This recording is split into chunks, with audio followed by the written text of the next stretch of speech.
What is up, everybody? It is Lawrence again from My Squeakers, and today we have a very interesting sneaker that most people probably didn't know existed, but this is the ZoomX sneaker that no one anticipated but exists.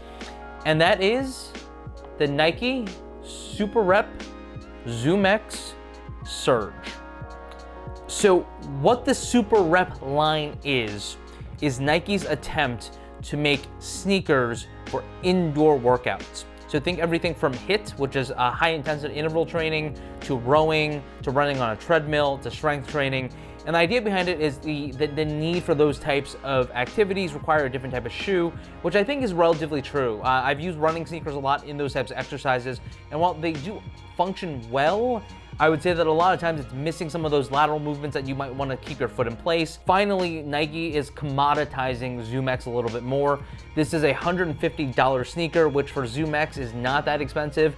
Most of the ZoomX activities have been almost like $250+ when it comes down to ZoomX cushioning. At the very bottom of that was probably closer to the Pegasus Turbo 2, which is about $200. I can't remember the exact retail price, but that's just slowly started coming down as ZoomX is being utilized more into sneakers that are around the $150 price range.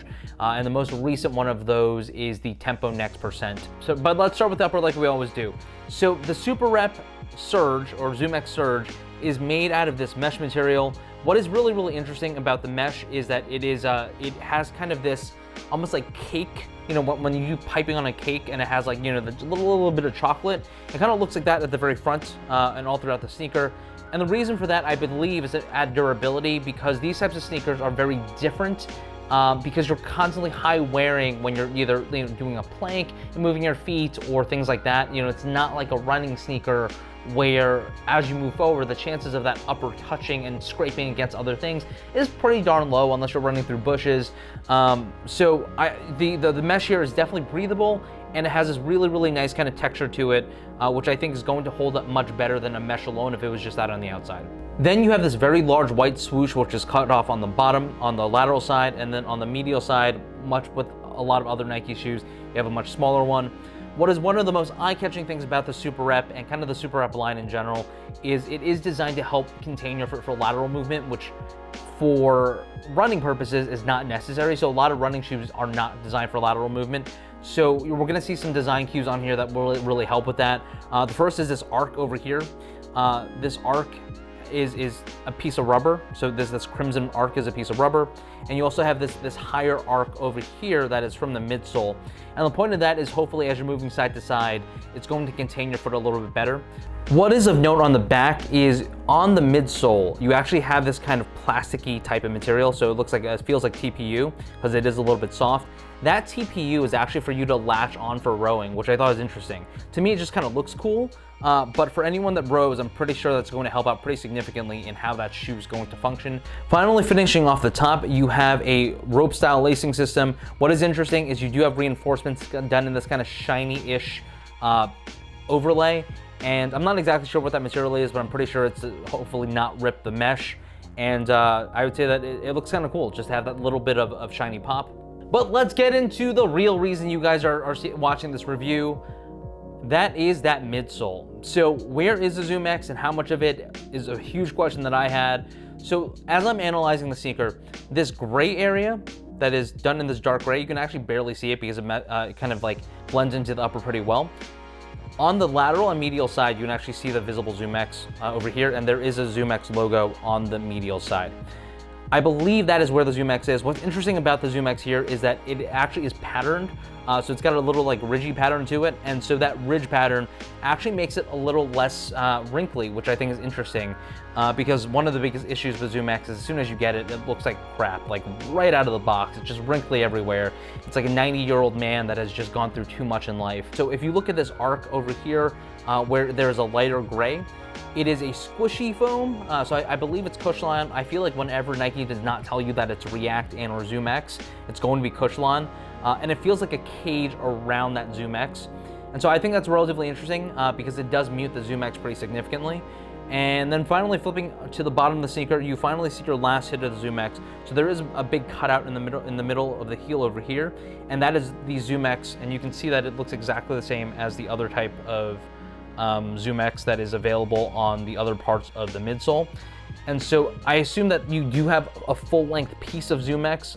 Finishing off the bottom, you have a relatively flat traction pattern. So this is relatively flat with some ridges there, and there are some flex grooves that are built in, but I would say that the flex grooves are not the most flexy. You can see that I really can't bend it too much, but you can definitely feel that it's made for some of that flexing.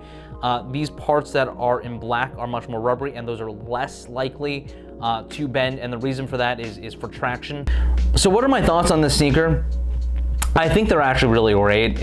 I didn't realize it's something that I wanted or needed until I tried them on, and I worked out with them for a little bit. They're significantly better for indoor exercises than really my runners. Most of the time I end up working out in one of two sneakers. It's usually the Infinity Reacts or the Pegasus Turbo 2, and I think that this is better for indoor workouts without a doubt. The only thing that I would say that is I'm not sure, but I don't think the ZoomX actually does very much here. The reason for that is if you look at the insole itself is actually relatively thick, and because of the caged ZoomX, it definitely doesn't have that same bounce back soft feeling that you would normally get with ZoomX. With that said, it's super comfortable. You definitely do feel it underfoot, but I really don't think it's much of a difference from a ZoomX to a React, just because there's so much caging, as well as just kind of a really thin layer of ZoomX. It's not a lot that you would see in a lot of the runners. And so that's probably also reflected in the price point at $150, but you definitely want more stability in a sneaker for those types of movements anyway. So it makes a lot of sense to me that the ZoomX is caged, and I didn't realize I wanted a caged ZoomX, but I definitely want it. And so I would say from a comfort level perspective and kind of the way it works, I think it works really, really well. In terms of sizing, I went with true to size. I'm normally a 7.5 in Nikes, and I got a 7.5 here, and they fit absolutely perfectly. So I would just go with true to size. The only thing about the upper is that it is a little bit snug initially. So if you feel like it's a little snug, it loosened up pretty quickly for me. I did a couple exercises, and all of a sudden it was loose, and I had to retie it. If you do have wide feet, you could possibly go half size up, but I didn't need to here. I do have wide feet, and I feel like the containment actually felt really, really good when I was doing my exercises. So my suggestion is if you're looking for a indoor type of sneaker, I would definitely try one of these SuperRep lines out, whether it's this one or another one. There is I believe called a SuperRep Go, which is about $50 less. I think it's only $100. And so, if you don't care too much about that ZoomX, I actually think that might be a great way to go.